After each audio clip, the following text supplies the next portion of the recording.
Bonsoir. Bonsoir Tarek Obron. Bonsoir. Je suis journaliste à Sud-Ouest, voilà, et c'est moi donc qui vais vous accompagner avec Tarek Obron, qui est l'honneur de le faire actuellement. Alors Tarek Obron, vous êtes recteur et grand imam de Bordeaux, auteur de nombreux ouvrages comme Le Coran pour les nuls et L'appel à la réconciliation chez Plomb, des ouvrages que vous pourrez retrouver tout à l'heure en séance de dédicace avec Monsieur Obron. Le théologien nous entretiendra sur le thème Islam et République, n'est-ce pas ? Alors, vous avez 60 ans, Tarek Obron. Vous avez été imam à Pau de 1983 à 1986, lorsque vous étiez étudiant. Vous aviez appelé ça l'époque de l'islam des caves. C'est ça. Vous pouvez nous raconter ? Écoutez, c'est un autre monde. C'était une période où il n'était pas question d'installation de l'islam, un islam provisoire, des immigrés, des étudiants. C'est une présence qui n'a pas été prise en considération par le politique à cette époque, puisqu'il y avait un espoir de retour au bled. Donc c'était un islam provisoire des caves. Il n'y avait pas encore ce projet d'islam de France. Donc c'est une époque révolue. Actuellement, notamment à Pau, il y a une mosquée. Dans de nombreuses villes de France, il y a des mosquées. Donc on n'est plus dans la période de l'islam des caves. Aujourd'hui, on réalise que cette présence est désormais irréversible et que les musulmans sont devenus des citoyens à part entière et qu'on a du mal à réaliser totalement que cet islam est définitivement installé. On a mis beaucoup de temps, avec beaucoup de retard. Un retard déjà chez les musulmans qui ont pris le temps, un retard à conscientiser leur présence, donc à revoir leurs pratiques, etc. Parce que c'est un islam importé d'anthropologie arabo-berbère, maghrébine, turque, etc. L'islam de France, jusqu'aujourd'hui, est plutôt un islam maghrébin de France. Il n'est pas encore totalement acculturé. Mais juridiquement, administrativement, au niveau du droit, il y a une installation d'une certaine citoyenneté. Sauf que cette présence porte avec elle une histoire, une mémoire, des cultures, des identités et des lectures de l'islam qui ne sont pas toujours en phase avec les défis du temps. Et donc, il y a un retard historique pour une adaptation théologique de l'islam à la laïcité française. C'est un travail qui n'est pas totalement accompli. Il faudrait peut-être rappeler que l'Église a fait 2 siècles pour pouvoir accompagner cette sécularisation et admettre la loi 1905. Aujourd'hui, on demande aux musulmans, en l'espace de 30 ans, d'effectuer ce que l'Église catholique a effectué depuis, je dirais, la Réforme déjà, avec les protestants, le conflit, etc. Donc effectivement, nous sommes dans une histoire assez accélérée et qui demande aux musulmans non seulement de s'intégrer, mais de s'assimiler. Mais ça vous va bien, parce que vous êtes quand même un homme pressé, vous, sur l'assimilation de la culture et de la religion musulmane dans la République. Je dis que les musulmans doivent s'assimiler dans les valeurs de la République et s'intégrer dans la culture française. On est dans 2 répertoires, le répertoire juridique et constitutionnel. Donc il n'y a pas de choix à faire, c'est l'assimilation dans la citoyenneté. Sauf que la France n'est pas uniquement une république, c'est une histoire, c'est une culture marquée par le christianisme, notamment le catholicisme, pour être plus précis. Et malgré tout, notre laïcité, c'est une catholaïcité, c'est-à-dire une laïcité à dominante culturelle catholique. C'est-à-dire que notre laïcité française, malgré son universalisme, il ne conçoit la visibilité d'une religion qu'à travers les canons de l'Église catholique d'une certaine manière. Ça, c'est au niveau subliminal. Et donc, toute visibilité de l'islam est considérée comme un intégrisme parce qu'on n'a pas cette culture de connaître qu'est-ce que c'est que les pratiques de l'islam qui relèvent du culte, de l'éthique et qui relèvent de l'intégrisme ou de l'islam politique. On n'a pas cette culture religieuse. Généralement, d'ailleurs, même beaucoup de catholiques n'ont pas une culture religieuse, puisque la laïcité a fait qu'on n'enseigne pas le fait religieux convenablement dans les écoles. Je dis le fait religieux, pas la religion. Donc on a besoin d'une culture religieuse parce qu'aujourd'hui, nous assistons dans le monde à une désécularisation, un retour à la métaphysique, à l'émotionnel, à la spiritualité, à la religion. Et comme disait un grand sociologue américain, spécialiste de la sécularisation, il a dit « Notre monde est furieusement religieux ». Expliquez-nous sécularisation. Sécularisation, c'est un mot complexe dont la forme à trouver, dans la forme laïque française. Il y a plusieurs formes de sécularisation. Oui, à l'origine, c'était le passage des biens religieux à l'État. Non, je dis, c'est moi qui définis ma sécularisation, okay. Parce qu'il y a beaucoup de Chacun définitions. sa sécularisation. Oui, parce que séculier, il y a le laïque, le séculier, il y a le clerc et le séculier et le laïque. Voilà. Alors, on va pas entrer dans ces complications, on va rester un peu à un niveau plus simple. La sécularisation, c'est un processus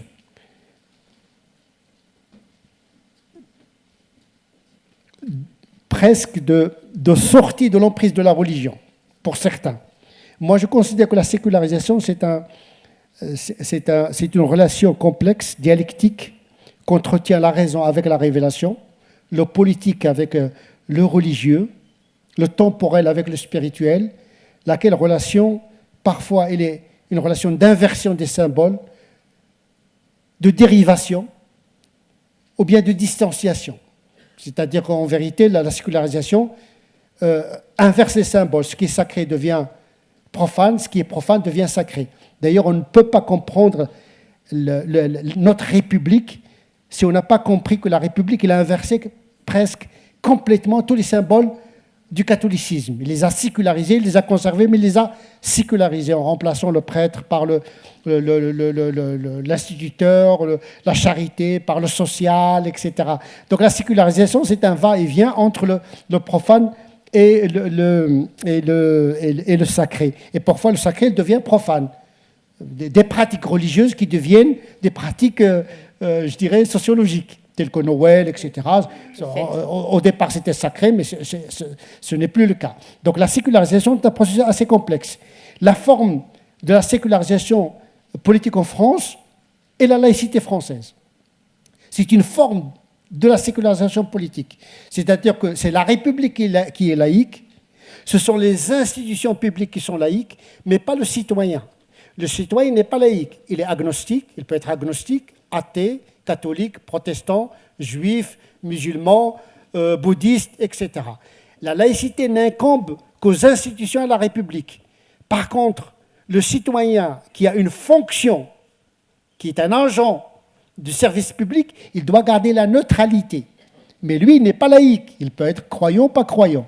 Donc on confond un petit peu la laïcité de la Belgique avec la laïcité française. La laïcité belge est une catégorie à côté du judaïsme, du christianisme, de l'islam. C'est une catégorie. La laïcité française, c'est la catégorie dans laquelle s'expriment les tendances convictionnelles à une seule condition, ne pas troubler l'ordre public établi par la loi.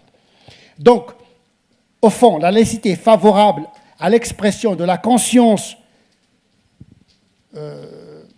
du citoyen, en privé et en public, tant que cela ne trouble pas l'ordre public.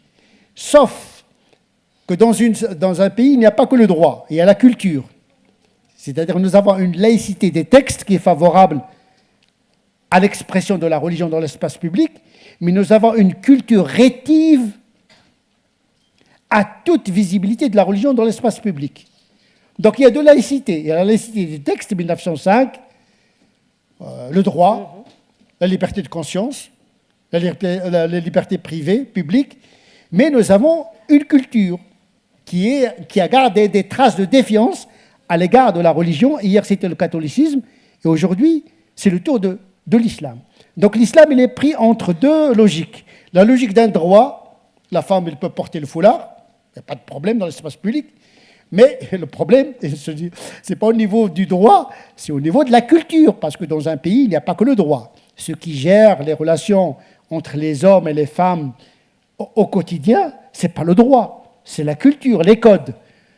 Et c'est pour cette raison que l'islam ne doit pas se contenter uniquement de s'adapter au droit. D'ailleurs, il n'a pas le choix. Ce que moi je prévois, ce que je demande, c'est que l'islam doit également prendre en considération la culture et les mentalités, ce que j'appelle la théologie d'acculturation. Prendre les codes de la société en considération, les vêtements, la manière d'être, les manières de politesse, etc. Il faut les intégrer dans l'économie éthique musulmane. Et donc, c'est justement, vous prenez l'invisibilité des signes religieux ? Non, je demande. D'abord, en islam, il n'y a pas de signes religieux théologiquement parlant. Nous sommes dans une religion aniconique. Dieu est abstrait, il n'y a pas d'objet cultuel, etc. Quand j'entends que le foulard est un signe religieux, ça me fait rigoler, entre guillemets, parce qu'il n'y a pas de signe religieux. Les vêtements, c'est pas... Les vêtements, c'est de la culture. La pudeur, oui, c'est une valeur morale, mais c'est variable sociologique, c'est en fonction des cultures. Hein, voilà. Donc, à ne pas mélanger le principe actif moral et l'excipient culturel qui permet justement l'administration de ce principe actif, pour parler de manière galinique. Visible ou pas visible ? Discrétion, je parle. Je parle plutôt de la discrétion du musulman, parce que le propre de la foi, c'est la discrétion. Parce que je parle en tant que théologien, en tant que moraliste, et aussi en tant que soufi, parce que le soufisme, c'est une dimension de l'islam. Dieu de l'islam, il est invisible. Il n'est pas venu. Donc il a gardé une certaine pudeur par rapport au monde. Dans l'essentiel, on ne le voit pas. C'est l'esprit, les pratiques de l'esprit, etc. Bien sûr, il y a des pratiques visibles, mais moi, j'opte pour une orthopraxie minimaliste, une concentration des pratiques visibles dans la société, surtout dans le moment que nous traversons, un moment très sensible, très irrationnel. Mais discrétion du musulman, mais également du catholique, du juif. Non, pour l'instant, le problème, c'est l'islam. Ce n'est pas le catholicisme. Certes, mais non, vous ne demandez pas qu'aux musulmans à être discrets. Non. Le problème du musulman, c'est qu'il est déjà un signe ostentatoire parce qu'il est basané. Pas tous, mais généralement, on confond l'ethnicité avec la religiosité. Donc, c'est comme un minéral qui se déplace. Donc, le nom, il est visible par le nom, il est visible par la culture, etc. Donc, il y a une visibilité génétique, une visibilité ethnique, une visibilité culturelle à laquelle s'ajoute une visibilité religieuse. Donc, il y a vraiment un encombrement de cette visibilité. On n'arrive pas à serrer la place de la religion dans cette visibilité. Parfois, il y a l'identitaire, parfois la réaction. Et comment vous interprétez le fait que, justement, un certain nombre de musulmans aient besoin, aient envie d'afficher leurs croyances ? Et c'est là, parfois, où, justement, ça peut heurter. Oui, parce que, vous savez, nos jeunes n'ont pas une culture théologique. Vous savez, comme beaucoup de catholiques d'ailleurs, comme beaucoup de juifs, ils ne connaissent pas convenablement leur religion. Donc, ils pensent que, parce que musulman, tout ce que je fais est islamique. Voilà. Donc, lui-même, le musulman, le commun des musulmans n'arrive pas à discerner en lui-même ce qui est un comportement identitaire, la part de l'éducation des parents, la part du culturel, etc. Pour lui, tout ça, c'est de l'islam. Et puis, le musulman, il a besoin de reconnaissance. Il a besoin d'exister aux yeux des autres. Parce qu'en vérité, je dis toujours que la France aura les musulmans qu'elle mérite et les musulmans auront la France qu'ils méritent. C'est-à-dire qu'on est construit par l'altérité, à travers le regard de l'autre. Nos jeunes, ils ont besoin de reconnaissance. On dirait qu'ils ne se sentent pas à l'aise, ils ne sont pas bien installés, ils sentent parfois à raison, parfois à tort, un sentiment d'exclusion. Et ça, il y a des statistiques qui montrent qu'il y a de fait une exclusion, conscientisée ou pas, mais le fait est là. Donc, on devient souvent musulman par défaut. Vraiment, je m'excuse auprès de notre religionnaire. Pour affirmer son identité. Mais oui, si vous n'êtes pas intégré, vous n'êtes pas reconnu, etc., je vais chercher à être reconnu auprès de Dieu, auprès de l'absolu, etc., etc. Et je cherche une utopie, je cherche quelque chose de très fort. c'est la transcendance, etc. Parfois c'est sincère, parfois c'est conscientisé, parfois c'est psychologique. Donc chaque musulman, il ne faut pas l'oublier, c'est un être singulier. Il ne faut pas oublier que les musulmans appartiennent à l'espèce humaine. Ça, il faut le rappeler un petit peu. Ils ont le même code génétique, ils ont les mêmes peurs, les mêmes angoisses. C'est pas parce qu'ils sont musulmans qu'ils sont plus humains. Hein, donc, ça confirme leur humanité, parce qu'ils font des bêtises aussi. Ils sont à l'image de leur société. Aujourd'hui, il y a des musulmans d'extrême droite, d'extrême gauche, de droite, de gauche, sont à l'image de leur société. Parfois, le vernis islamique catalyse cette perception chez l'autre qu'il s'agit d'une espèce inintégrable, une communauté qui porte une religion invinciblement incompatible avec les valeurs de la République, ce qui est faux. Moi-même, je démontre dans mes ouvrages que l'islam, c'est une religion, d'abord, une spiritualité, mais qui est devenue une civilisation, un empire, un État sous l'effet de l'histoire. Mais l'histoire n'est pas notre code. Donc il faut débarrasser l'islam de la logique de la civilisation et de non conserver que l'aspect éthique et spirituel pour l'intégrer dans la civilisation occidentale. Parce que ma religion, c'est l'islam, ma civilisation, c'est la civilisation occidentale. Mon éthique, elle est islamique, mais mon droit, c'est le droit français. C'est au sein du droit français que j'exprime mes options éthiques à une seule condition, c'est le respect du droit qui est commun à tous les citoyens. Et c'est la connaissance mutuelle aussi des religions. Là, on pêche un peu partout, en France, notamment là-dessus. D'abord, il faut commencer par connaître la laïcité. Si on fait un petit concours, on fait un petit examen sur la laïcité, je ne suis pas sûr que la majorité aura la moyenne. Je ne veux pas servir de cobaye. Donc il faut commencer par enseigner la laïcité, qui est un grand principe qui protège les libertés. Et ça, nous devons tous défendre la laïcité parce que c'est la branche sur laquelle tout le monde est assis. Si la laïcité s'effondre, c'est le communautarisme, c'est la guerre des religions, c'est la guerre civile, etc. Et la laïcité, c'est un équilibre fragile à entretenir tout le temps. C'est vrai qu'en France, on est plus un pays égalitaire que libertaire. La liberté, c'est chez les pays anglo-saxons, où la liberté rime avec la liberté religieuse, parce que les protestants, lorsqu'ils ont quitté le continent, c'est pour vivre leur liberté en Amérique. Donc la liberté chez les Américains, par exemple, c'est d'abord la liberté religieuse. En France, la liberté, c'est d'abord la liberté de se libérer de la religion. Mais oui, c'est comme ça notre histoire. Et oui, c'est doter le citoyen des moyens de s'émanciper du dogmatisme. Donc il y a la liberté du droit, il y a la liberté des mentalités. Sauf que la liberté des mentalités, c'est elle qui pèse sur la liberté d'expression de la religion dans l'espace public. Parce qu'on considère que la liberté religieuse, c'est une soumission. Il y a un malentendu. Est-ce que la liberté a un sens unique ou bien il peut être réversible? Et c'est ça le vrai... La religion peut être élévation aussi, souvent. Oui, en principe, la religion, c'est la transcendance, c'est l'altérité. La religion, Dieu lui-même, s'est inscrit dans l'altérité. Il a créé l'homme pour entrer dans l'altérité avec lui. Déjà, au niveau théologique, il est inconcevable qu'un croyant se construise avec lui-même et se construit avec l'absolu qui l'apaise pour mieux vivre avec les autres. Il y a le culte et il y a l'éthique. Il y a le vertical et l'horizontal. À une seule condition, de bien comprendre sa religion. Quand avez-vous eu la vocation? Quand avez-vous entendu la voix? C'est long, c'est très long à expliquer. Pour faire bref, tout s'est passé en 2 secondes presque. Voilà. J'avais dit que vous étiez un homme pressé, mais voilà, ça se confirme. Oui, 2 secondes. À l'âge de 19 ans, tout a basculé.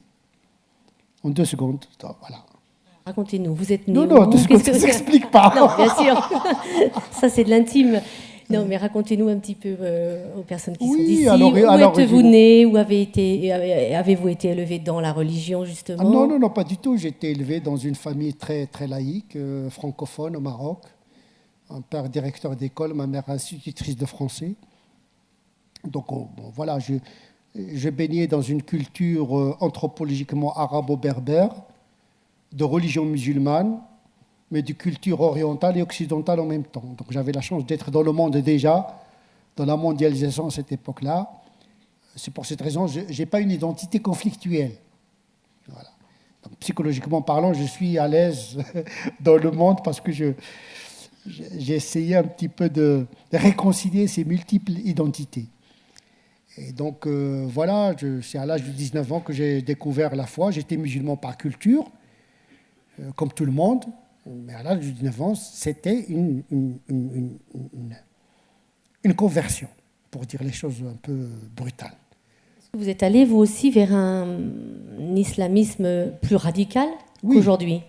Mais bien sûr, à cette époque-là, vous n'avez que la foi. Je n'étais pas éclairé par la théologie spéculative, par le droit canon, par la théologie mystique, etc. Je n'avais pas une culture religieuse. Donc j'avais une énergie du spirituel, en quête, une soif du divin, des prières très longues, les jeûnes, etc. Presque une approche ascétique. J'ai dû renoncer à beaucoup de choses de la vie, mais mes études, je les ai délaissées pour m'adonner au salut de mon âme. Il faut que je connaisse ma religion. Ça m'a coûté beaucoup d'occasions, mais j'ai privilégié la transcendance. Une quête qui se poursuit jusqu'aujourd'hui. Le quête du divin, du mystère, etc. Mais autrement. Et donc, voilà, j'ai rencontré à cette époque-là des confréries tablighs, confréries frères musulmans, salafistes. J'étais à 2 doigts de partir faire le djihad en Afghanistan. À cette époque-là, c'était valorisé par l'Occident parce qu'il s'agissait de combattre les soviétiques. Donc, ce n'était pas Daesh à l'époque. À cette époque-là, on ne parlait pas des djihadistes, on parlait des moujahidines. La nuance sémantique est très importante. Il suffit de changer le truc pour changer le truc. Donc, pourquoi vous avez résisté à ce départ? Et donc, j'ai commencé à étudier bien, etc. C'est le savoir qui m'a sauvé un petit peu. Il faut dire aussi c'est le mariage qui m'a sauvé également. C'est ma femme qui m'a sauvé. Donc, quand je me suis marié, donc je me suis installé de là, toute ma perception a changé de la France parce que je suis plus dans une perspective provisoire, mais d'une installation définitive avec l'acquisition de la nationalité française. Donc c'est un changement citoyen qui a eu des répercussions théologiques et canoniques. À partir de ce moment-là, 86-87, où j'ai commencé véritablement à me pencher sur l'islam de France en termes théologiques et canonique. Vos propos ne plaisent pas à tout le monde, hein, chez les musulmans notamment. Vous me confiez que vous avez eu une proposition de protection, puisque vous avez eu des menaces. Est-ce que c'est encore là, ces menaces, ou bien est-ce que justement votre parole ou votre pensée, que vous n'êtes pas le seul à posséder? Je suis un homme qui n'a pas peur. Ça, on le sait. Je suis assez serein. Vous savez, ces questions-là de menaces, c'est donner raison à ces fêlés, à ces fous. Il ne faut pas que nous renoncions à notre manière de vivre, parce que l'objectif de la terreur, c'est de nous faire renoncer à ce qui fait notre grande civilisation, la démocratie, la liberté, etc. Moi, je préfère la liberté à cette sécurité des gardes-corps qui vous entourent. Non, il y a Dieu qui me protège déjà. Pour moi, ça me suffit. Je suis un croyant. Et donc, vous savez, celui qui va vous tuer, il va commencer d'abord par les gardes-corps et moi. Parce qu'on a fait ça déjà à Charlie, malheureusement. Hein. On a commencé d'abord par les protecteurs avant d'achever le protégé. Et deuxièmement, je ne veux pas coûter aux contribuables. Parce que si à chaque fois quelqu'un est menacé, il faut lui garantir 2 garde-corps, on n'est pas sorti de l'auberge. Avec la crise économique actuelle, ce n'est pas conseillé. Donc vous continuez à vous déplacer. Tranquillement, comme aujourd'hui. Et donc vous passez votre temps à prêcher la bonne parole, j'allais dire. Non, mais en tout cas, à essayer de transmettre cette vision de la religion que vous avez, et notamment à l'intérieur de la communauté. Alors, je sais que vous n'aimez pas trop ce terme, la communauté musulmane, mais notamment à vos frères musulmans, frères dans le bon sens du terme. Écoutez, je suis dans une logique de partage, c'est tout. Voilà, j'ai des convictions, j'essaie de les partager avec mes coreligionnaires, tout en leur disant, attention, vous ne pouvez pas confisquer Dieu, il appartient à tout le monde. Vous n'avez pas le droit de transformer la religion en bouclier identitariste de protection. L'islam, c'est un pont, ce n'est pas un mur. Et il faut se construire avec l'autre. Au Moyen-Âge, je pense jusqu'au 19e siècle, les religions parlaient avec elles-mêmes.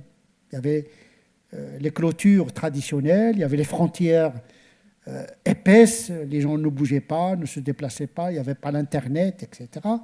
Aujourd'hui, on est dans des sociétés mondes. Il y a une intrication des cultures, des religions. Il faut apprendre à se construire avec l'autre. Nous avons besoin d'une théologie de l'altérité. Et là, il faut changer complètement de paradigme d'interprétation du Coran, de la tradition du prophète, pour les réactualiser. Comprendre le Coran et la tradition du prophète dans l'univers des textes, c'est une chose, ce qu'on appelle l'herméneutique fondamentale. L'herméneutique appliquée, c'est comprendre les textes ici, maintenant. Mais il ne faut pas se tromper de réalité. Sinon, on va se tromper d'interprétation et donc de pratique. Et ça risque de se répercuter négativement sur le croyant lui-même. Parce que le premier à payer le prix d'une mauvaise interprétation, c'est le musulman lui-même. Il va se procurer une souffrance spirituelle inutilement. Donc, je commence par apaiser le musulman en lui suggérant des pratiques spirituelles qui lui permettent de trouver un équilibre à l'intérieur afin de vivre mieux avec les autres. C'est un conseil, moi je ne suis pas un directeur de conscience. Je me méfie de la pensée prête à penser. Mais donner à penser.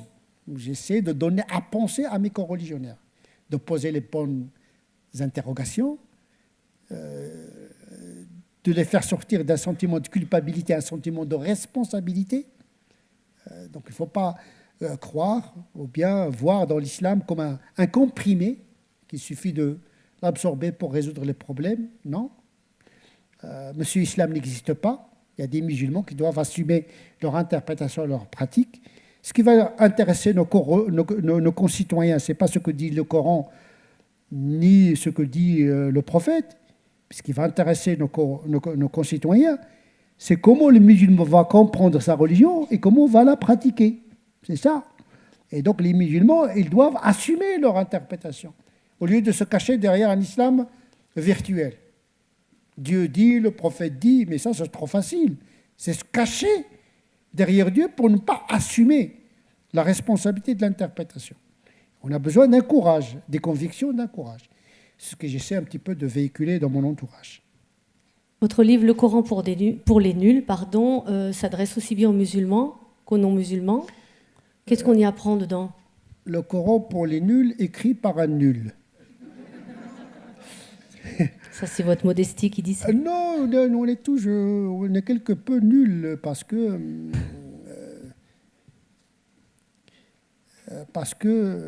les certitudes sont néfastes pour l'évolution intellectuelle et spirituelle et morale. Nous assistons à un choc des ignorances, mais le pire, c'est le choc des certitudes. Chacun se cabre, chacun se crispe, parce qu'il a peur de découvrir qu'il était à côté de la plaque. Les gens ont peur de se tromper. Et surtout en France, parce qu'en France, on n'aime pas le risque. La sécurité sociale, sécurité culturelle, sécurité, etc. Les pays anglo-saxons, il n'y a pas de promesse de sécurité. Il y a le risque, c'est-à-dire l'échec est une culture. Il faut que nous apprenions la culture de l'échec et de l'erreur. Donc il faut commencer déjà par le primaire. L'échec n'est pas un échec en soi.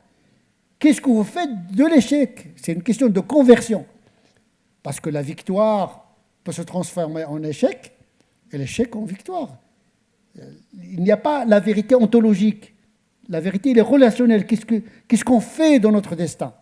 Et donc, effectivement, c'est le Coran pour les nuls, écrit par quelqu'un qui est conscient qu'il propose quelque chose qui est de l'ordre de l'interprétation d'une personne qui s'appelle Tariq Oubrou, qui n'incarne pas l'islam, mais qui propose une interprétation. Il ne l'impose pas. L'approche, elle est réconciliatrice, ou bien conciliatrice. Elle parle aux musulmans et aux non-musulmans en même temps. Il faut que les religions apprennent à parler aux croyants et aux non-croyants en même temps, parce que la religion désormais concerne le non-croyant. Parce que la pratique du croyant concerne également le non-croyant. On est dans une société où les individus doivent apprendre à assumer un même destin. Donc voilà, le fil conducteur, c'est d'essayer d'osciller entre l'attente du musulman et l'attente du non-musulman. Alors, avant de passer une période de prise de questions, une dernière, pas trop longue. À quoi croyez-vous, vous, aujourd'hui? Moi, j'appartiens, et je suis même le fondateur d'une théologie optimiste de l'existence et de l'homme. Je pense que l'homme est bon, ontologiquement, mauvais par accident, capable de le réparer, de réparer le mal. C'est une vision coranique. L'homme est bon, donc c'est une vision optimiste, mais qui est énergique en même temps. C'est-à-dire un optimisme théologique qui me permet d'agir sur l'histoire et non seulement de se contenter de l'interpréter. Nous sommes tous responsables, le destin est ouvert, la foi c'est l'espérance, mais une espérance qui agit. Et donc on a besoin d'un optimisme qui nous désangoisse, parce que quand vous êtes angoissé, stressé, vous devenez maladroit intellectuellement et physiquement. Donc on a besoin d'être dans une vision apaisée sur le monde pour mieux agir sur le monde. Quelqu'un qui est énervé, qui est angoissé, qui est paniqué, ne peut pas agir sur le monde.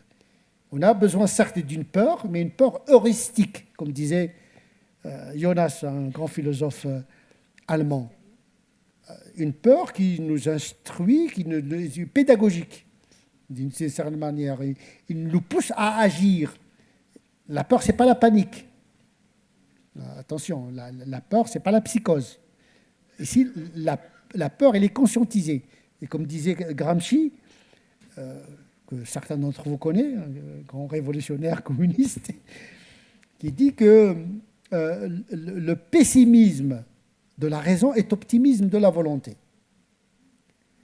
Ça veut dire qu'on fait un constat qui est pessimiste, mais qui catalyse l'optimisme de la volonté qui agit pour transformer le monde.